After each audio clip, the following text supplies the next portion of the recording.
Hi everyone, Aaron here for Zollotech, and iOS 13 Beta 1 is finally available to developers, and it will be available for public beta testers in July, according to Apple, and then it will come out in the fall, or probably September at this rate, based on previous versions.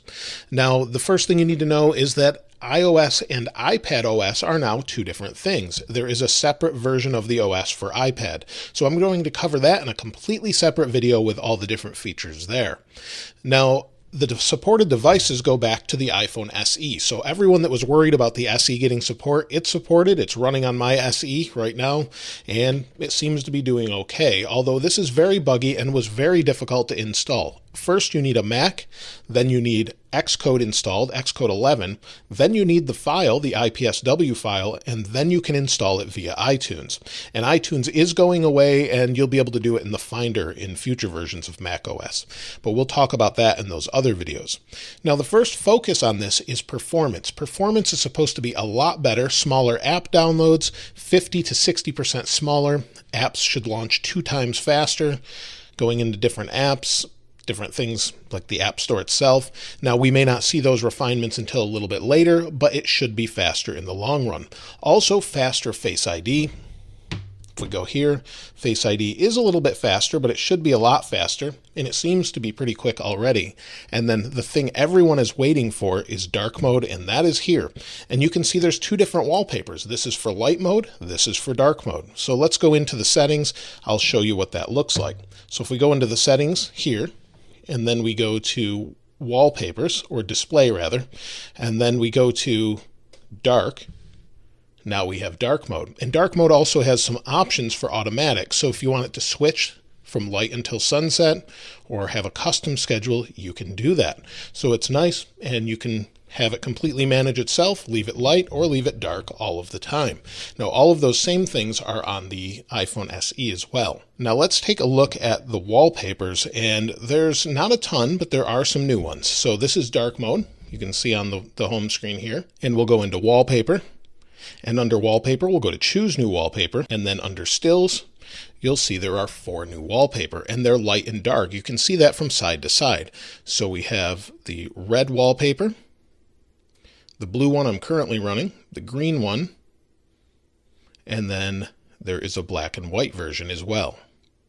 There's nothing else in here that I could find that's any different than what we had before. Now, there are some new things under battery. It's not terribly new, but a couple new interesting things. If we go here, you'll see there's new buttons for last 24 hours and last 10 days. And it just gives us pretty much the same information. There's a slight redesign on some of the little icons and things, but it's a little bit different. But if we go into battery health, it explains the capacity a little bit better. There's also peak performance capacity, and now there's an optimized battery charging. And what this says is to reduce battery aging, iPhone learns from your daily charging routine, so it can wait to finish charging past 80% until you need to use it. So it will charge past 80% when you need to use it, and it'll probably just show you 80 or 100. I'm not sure yet. We'll have to plug it in and see what it's like after that. Now, there's also a new setting in here. Apple has now given us the ability to add fonts to the OS. So if we go into General, we now have fonts. So if we go into fonts, it says fonts you install appear here. There's nothing here yet. I haven't found a way to install them yet, but that's coming soon. Now, there's also a change to the keyboard. It has swipe functionality. So if I pull down here, you'll see it says speed up your typing by sliding. It's kind of buggy right now, but we'll hit continue. And now we can slide to type and say, well, let's go out of here, and we'll go to a web page here. And I'll say hello, and you'll see it kept up. Or I could see, it probably won't say Zollotech, but let's try. Yeah, nothing close, but you get the idea. You now have swipe built in. So that's really nice. They don't go by the name swipe, but they call it quick path instead. Now, aside from that and the new wallpapers, there is a new volume slider or volume notification. You'll see it here on the left. So watch as I push it up and down. If it goes away and then I hit it again, it comes back large and then sort of shrinks. So I'm not sure if you're seeing that. Let me do it one more time. We'll go volume down, and then it shrinks. So it's really nice. It's not intrusive or invasive of the middle of the screen like it has been all along. Now, there's a lot of new changes all over the OS, but one that's pretty big that's great for accessibility is voice control. And I'm not going to set this up, but I'll show it to you. We'll go to accessibility, then there's voice control down here, and then voice control allows you to control the whole phone with your voice, or your iPad or your Mac. It's carrying across to all of them, and it allows you to actually just say wake up and then type and things like that. There are so many changes in this version of the OS, I could probably do a separate video on many of the different apps. Now let's move over to messaging. Now if we go into messaging, I'll blur everything out here, but you can see there's 3 dots in the upper right. If I tap on the 3 dots, it pops up and says select messages, edit name and photo. If I tap on edit name and photo, it pops up, and now I can share my photo with people, my name, with my contacts only, always ask, or anyone. So you can share your name and photo similar to WhatsApp. It's really nice and should help if you have friends and people are texting you. You can share them emoji as well. So we'll hit done. And then if we hit the 3 dots again, we can select messages, and then we can actually hit read all or select multiple message threads to delete them. So if you want to get rid of a bunch, you can do that as well. Now, if I open a new message, you'll see I have my Animoji here, and we've got a little octopus, we've got me and a mouse, and now we have stickers. And what it does is create stickers for every single situation. So this is my Memoji here, and then it created a bunch of different ones based on what I'm thinking, everything from swearing to a heart, thumbs up, thumbs down, and it's done that with all of these different Animoji as well. So you've got the draft with all of the different ones on here as well. So that part's a little bit new. And then also it's right in the keyboard. So if you want to paste it in here with your Memoji, you can do that. So your Memoji stickers will be here, and then I can put that in a text and just paste that in there. So now I can send that. There are no new text effects or anything that I could find yet, but you do have these Memoji stickers, so if you want to use that, you can. They also updated Animoji, or Memoji rather, to be far more custom than it was before. So not only skin and hairstyle, but we can go and do things like your eyebrows, eyes, nose, head, mouth, ears, facial hair, headwear. They even showed makeup and things coming a little bit later. So you can really customize that if you want to use it. Memoji support carries across to older devices as well, such as the 6S Plus and the SE and iPads as well. You don't get face tracking, but you do get all of the same Memoji stickers, and you can create a new Memoji and change it up however you'd like. You have all the same options, you just don't have the tracking going on from the camera. Now let's take a look at the App Store. If we go into the App Store, it's very familiar, very similar, but there are a couple new things. You've got Arcade down here, which is coming later this fall, I believe, probably with the release of iOS 13. Also, your updates are now moved to the upper right. So if we tap on this icon, you'll see the updates are down here now where it says update all. You can tap on that and they'll update. So you have that option, and then also your gift code options and things like that are all moved to this section. Now, Photos has changed quite a bit. So they've updated this quite a bit. They've got a new bar down here that says years, months, days. So if I go to years, it actually knows what I've done on those days throughout the years. And again, this is kept right on the device. It's not sent off of the device, but you'll see January, the same time last year. Here's some of the things where I was, different places, months, years. I think you get the idea, and it may take some time to update properly, but you've got that now. Also, if I go into 2019, we'll go here. We can pinch out to go into whatever we want. You've got video that's playing in real time, and we can zoom out if there were more photos here or zoom back in. So it's got some nice photos and details within those photos.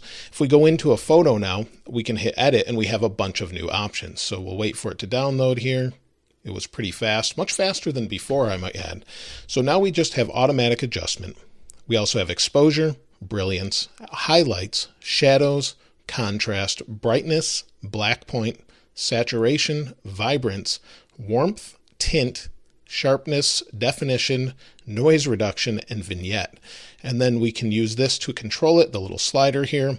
We can also rotate it like we could before and straighten. There's a ton of different options. And you can also do this with video now. So if you're like me and you do a lot of video, We'll go to this video here. We can also edit the video in real time afterwards. So we'll wait for it to download. Now the video is downloaded. We have the same options here. We can trim the video like we could before, but now we can actually straighten it or rotate it, and it will rotate it and save it. We have very similar filters and things we can do to the video itself. Basically, all the things you can do to photos, you can now do to video. Aside from those options, you also have a way to declutter it. It will find duplicates and things like that, and it will really apparently make it much more organized. Now, it will take a while to do this since it just came out. It probably has to do that in the background. So now if we're back in Photos and we go to a photo, we share that photo, it's actually updated as well. So we have some new options. It looks a little bit different. Down here, we've got a bunch of different options as well for the share sheet, create watch face, add to album. They've just changed the way it looks, and there's a lot more options. So you can share with people or different apps and things like that, just like we could before, but they've changed it and made it a little bit nicer. It will also suggest people that might be in the photo to share it with. Now, music gets an interesting update, not to the overall look of it. It's basically the same look as we had before, but if we go to an album I was looking at before, let's turn the volume down so I don't get any copyright issues. We'll play this song here. And what's interesting is if we swipe down, now we have real-time lyrics that go along with the music. If we want to scroll down and tap on this, it will jump to that point in the song as well. And it will read these in real time while it's playing the song. It's really interesting and seems to work well. I've already tried it on quite a few different albums and things, and it works really well, and it's in sync the entire time. Now, aside from the lyrics in music, there's also an update that allows you to share your music across multiple AirPods. So maybe you have AirPods paired, you'll be able to share them to more than one. So if we hit the little AirPlay button here, we can share them to my headphones, and if there's more than one, you can share it to that as well.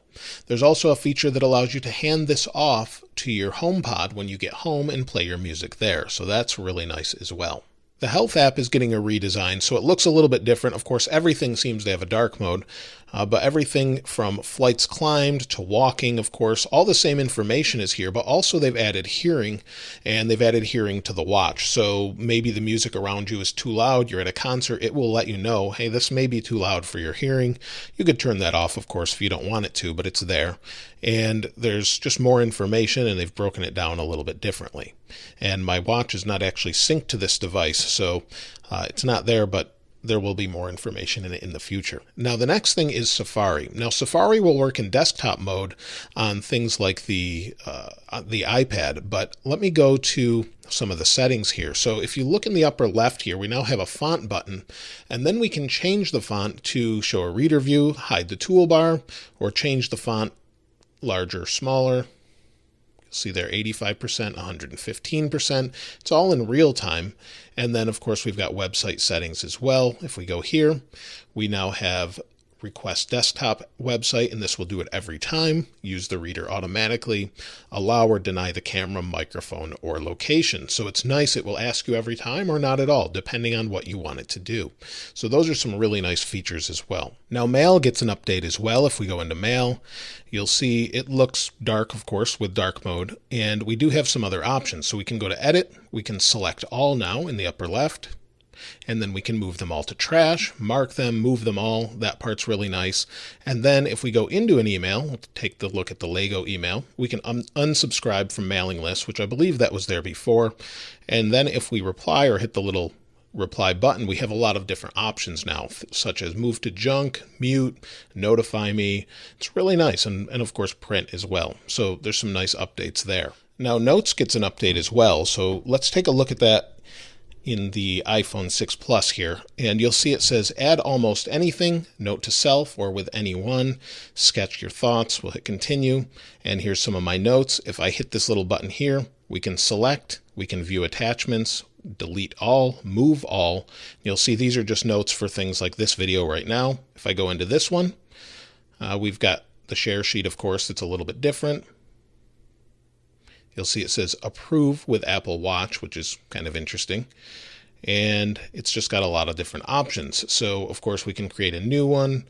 And this is where it gets interesting with what you can do in here. So now we can type a long note. So maybe we'll just do that quick with voice. Enable dictation. Hi, how are you today? Period. I'm fine. Period. So that's done nice and easy. But if I tap here, now if I tap and hold, I can move the cursor around. So it makes it very easy to move your finger around on the cursor. It's really nice that way. And then maybe we want to undo. That's a 3-finger swipe backwards. Redo, 3-finger swipe forward.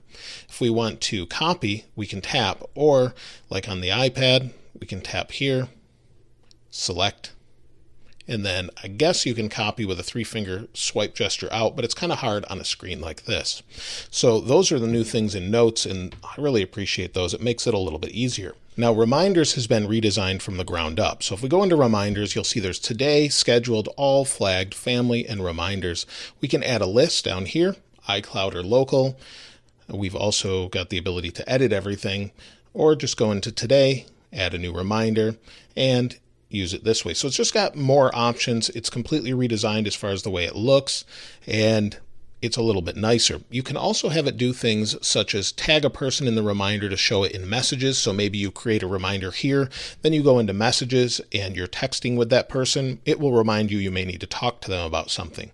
They'll also notify you based on different tasks or locations if you'd like. So those things are really nice and added as well. Now there's a feature I can't really show because it's not really being used yet, but I thought was a pretty big deal, and that's login. You know how you go to these websites such as Pinterest and you can log in with your email, Facebook, or Google?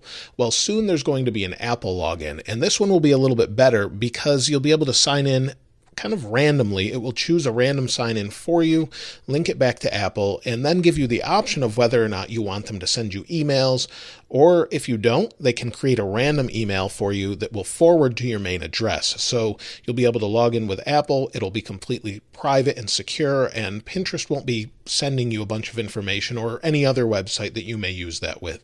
Of course, they'll have to jump on board to allow that, but it would be nice to see that as an option, not only here, but in many other websites. HomeKit gets a little bit of an update in the background, and that has to do with partners such as Eufy, Logitech, and Netatmo, and that has to do with secure cameras. So Apple will manage the camera securely, give you free storage for it for up to 10 days, similar to what Nest does, but give it to you for free, and then keep it completely secure and encrypted so only you can see it. So I'm looking forward to those.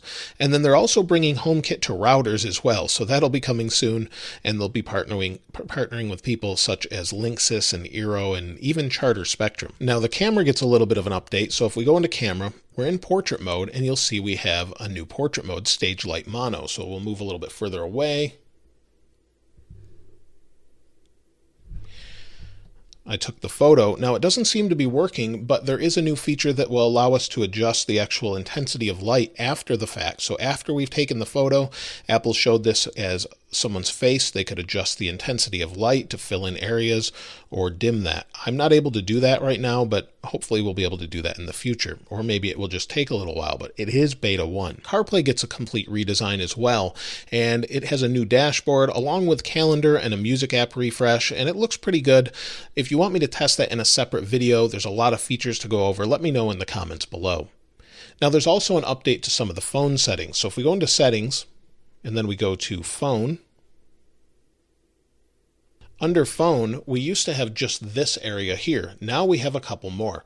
So silence unknown callers and blocked contacts. So these are in a little separate area. So we can silence the unknown callers, and that will be really nice. So any of those spam messages or anything that you're getting through voice, they will just be blocked or silenced. So that'll be really nice. Now Siri is getting a little bit of an update. Now they have not said they're making it any smarter really. It will just kind of do a few more things, but they haven't really gone into a whole lot of information. But the one thing they did show off is neural text to speech, so that it's a little bit more human-like as it speaks instead of less robotic. So let's try that out. When is WWDC? Apple's Worldwide Developers Conference is happening now at the McEnery Convention Center in San Jose, California, and continues through June 7th.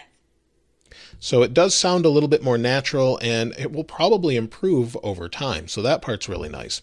Now there's new ARKit updates that will allow you to do motion capture and people occlusion. This is more for developers, and then people occlusion means that if I'm using AR or augmented reality and I have a person walk through, say, these two phones, If they were in front of you and one was behind, it will know which one's further behind and which one's in front, and the person will go between them. It's pretty interesting stuff and pretty incredible that you can do it on the phone. There's also updates to privacy. There's a low data mode. Let's take a look at that if we can find it. The low data mode I'm not able to find here, but you'll see I have unlimited, so it doesn't really matter too much for me. But for some people with limited data, it may show up for you and help you out there. And then also there's supposed to be separate iCloud accounts for personal and work lives. And then I haven't been able to find that yet. Now there's also a change to privacy, and privacy has been updated so that it warns you in your app whether or not it's using your location or your background Wi-Fi data to track you, things like that. It will completely disallow that. So that's shut off from the get-go and will ask you every time you open your different apps and it's asking for your location. So it will let you know and keep things more private. There's also a major update to Maps. So if we go into Maps, we have Maps here, and then you'll see, of course, we've got suggestions and things like that, but we've got My Places. We've also got new collections. So we can create a collection of places. Maybe we're planning a trip. You'll be able to do that.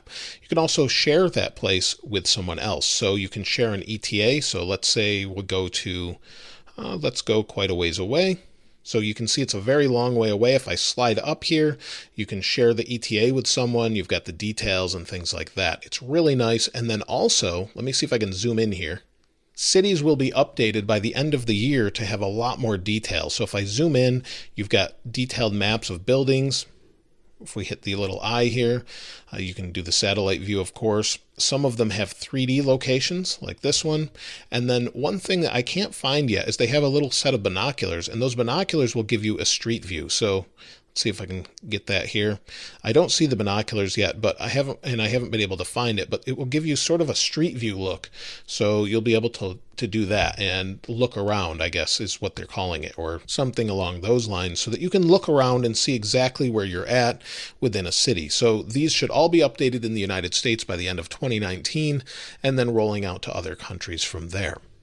Now there's another app that's new that combines apps from before, and that's Find My. So if we go into Find My, you can see this locates people, but it also locates devices. So instead of Find My Friends and Find My Devices or Find My iPhone, it's all in one spot now. If I go in Devices, you'll see they're here, and then I have some listed here, and it's telling where they're at. And I'll also be able to locate them if they're turned off using Bluetooth beacons that are encrypted. So basically, if I've lost a MacBook, for example, and it's turned off, it will still try and find it using Bluetooth in low power mode and use other people's phones to help you try and find your device. And it's supposedly encrypted and secure. So that'll be really interesting to see. Supposedly there are settings in Control Center as well to help you switch between Wi-Fi networks. You can touch and hold or 3D touch. It doesn't work for me. I've tried on all of these devices and I don't have that. However, on this particular version, Siri Shortcuts comes built in. So not only Find My, but Siri Shortcuts is built in for the first time. You don't have to download it, and it has some free ones in here aside from the ones I've already created. So you have automation, it shows you how to create it. You've also got the gallery as well, and it's all built in, and there's more deep integration with this and for developers as well. The Files app gets an update as well, and not all of these features seem to be here on the iOS version as opposed to the iPad version, but basically there's folder sharing. You now have the ability to zip or unzip files. There's external drive support, column view, and you can even connect to file servers. And I don't know if that full functionality will be here. I've tried it with an SD card with a lightning reader here, and it's not really working for me. So I don't know if they've brought that yet. Maybe it will be in a later beta, but it is on the iPad. So we'll check that out there. And I think that just about covers every single thing I can find so far, and there is going to be a lot more that we find in the future. I'm sure there's more accessibility settings and other things, and still not really much of a change to the home screen. In fact, it's really hard to actually delete an app now. Just resting my finger there. Finally, it's kind of jiggling around, but it's really hard to delete an app They've got a lot of things they need to refine in this particular OS, and I highly recommend that you do not install this on your main device unless you're making videos like this. So it's going to be very buggy, and there's a lot more to come. But be sure to check back for watchOS 6 videos, iPad OS 13, as well as macOS Catalina. I'll be sure to do videos on all of those. Be sure to check back. And of course, I'll link to Wallpapers in the description below. Let me know if you've found anything else new. I've gone through just about everything, and most of the other things are the same, but there's always changes here and there. Again, let me know what you think in the comments below. If you haven't subscribed already, please subscribe and like if you enjoyed the video. As always, thanks for watching. This is Aaron. I'll see you next time.